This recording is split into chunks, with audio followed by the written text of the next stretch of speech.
வந்தவங்க எல்லாரும் பதிவு பண்ணி அனுப்பினோம். வரலன்னா கேட்கணும். அப்படின்னா இணையதளத்தில் பதிவு பண்ணலாம். நம்மள மாதிரி படித்தவங்க எல்லாம் இணையதளத்தில் பதிவு பண்ணலாம். ஆக நம்ம ஓட்டு இருக்கணும், நம்ம ஓட்டு இருக்க வேண்டும் என்ற பதிவு செய்கின்ற கடமை நமக்கு இருக்கிறது. நம்ம மற்றவங்களுக்கு வழிகாட்டணும். ஏன்னா நாம இதை பத்தி ஒரு தவறான தகவல் சொல்லி ஏதோ எஸ்ஐஆர்னா ஒரு பயமுறுத்தி பூதம் மாதிரி, இது ஒரு ஜனநாயக நடவடிக்கை. இந்த எஸ்ஐஆர்னால தான் பீகார்ல 69% வாக்குகள் பதிவாகி இருக்குது. 54வது ஆண்டுல இருந்து நான் கேட்கிறேன், ஓட்டு திருடப்பட்டது என்றால் குறையுமா அதிகமாகுமா வாக்குப்பதிவு? 64 லட்சம் ஓட்டுகள் திருடப்பட்டது என்றால் வாக்கு சதவீதம் குறையுமா அதிகமாகுமா? பெண்கள் 10% வாக்களிப்பாங்களா இல்லையா? ஆக இன்னைக்கு திமுக தலைவர் அண்ணன் ஸ்டாலினுக்கும், முதல்வர் ஸ்டாலினுக்கும், எதிர்கட்சி இந்தி கூட்டணிக்கும் பீகார் மக்கள் பதிலளித்திருக்கிறார்கள். அதிகமாக வாக்குச்சாவடிக்கு பதிலளித்திருக்கிறார்கள். ஜனநாயக முறைப்படி ஒரு நடவடிக்கைக்கு ஜனநாயக முறைப்படி பதிலளித்திருக்கிறார்கள். இதுதான் உண்மை. இதுக்கு பிறகு யாரும் எஸ்ஐஆர் பத்தி தவறா முன்னிறுத்த வேண்டாம். நேற்று தம்பி விஜய் அவர்களின் கட்சி இதற்கு ஆர்ப்பாட்டம் நடத்தியே இருக்க கூடாது. ஏன்னா கட்சி தொண்டர்கள் பிஎல் அண்ணன் கராத்தே தியாகராஜன் மிக அழகாக சொன்னார்கள். பிஎல்ஓ அவர்கள் அலுவலர்கள், பிஎல்ஏ 2 அப்படி நம்ம கட்சி தொண்டர்கள் தான் அவங்க கூட இருக்கிறாங்க. எதெல்லாம் வரைவு வாக்காளர் பட்டியல்ல வருதான்னு பார்க்கலாம். வரலனாலும் பின்னால நேரம் இருக்கு நமக்கு. ஆனால் ஒரு தூய்மைப்படுத்தப்பட்ட பட்டியல் நமக்கு கிடைக்க போகிறது. இதுல இன்னைக்கு காலையில உதயநிதியோட பேச்சை நான் பார்த்தேன். டிவியில பேசிக்கிட்டு இருக்காரு. அறிவாளிகள் தான் அறிவு திருவிழா நடத்துவாங்க, அறிவில்லாதவர்களுக்கு இதை பற்றி கவலைப்பட வேண்டாம்னு யாரு? உதயநிதி. அறிவாளியா இருக்கிறதுனால தான் நீங்க துணை முதலமைச்சர் ஆனீங்களா?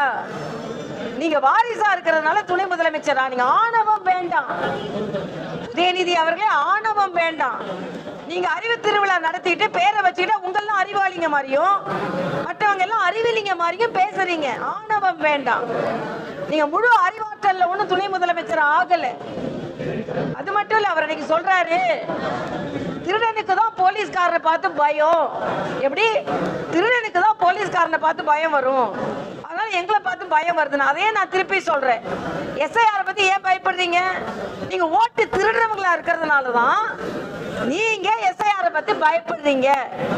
இதுவரைக்கும் அதுல நேத்து மாணிக் தாக்கூர்னு ஒரு எம்பி, செல்வ பெருந்தகை, இவங்க எல்லாம் சொல்றாங்க, எஸ்ஐஆர் நடந்ததற்கு பின்பு எங்கெல்லாம் எதிர்கட்சி ஜெயிச்சதோ அங்க பாஜக ஜெயிச்சிருக்குதான்.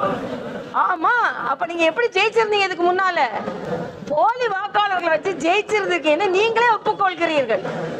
அதனால பட்டியல் வரும். பொதுமக்கள் எல்லோருக்கும் உரிமை இருக்கிறது. என் ஓட்டு இல்லைன்னா போய் கேட்கறதுக்கு. அப்ப கேட்க போறாங்க.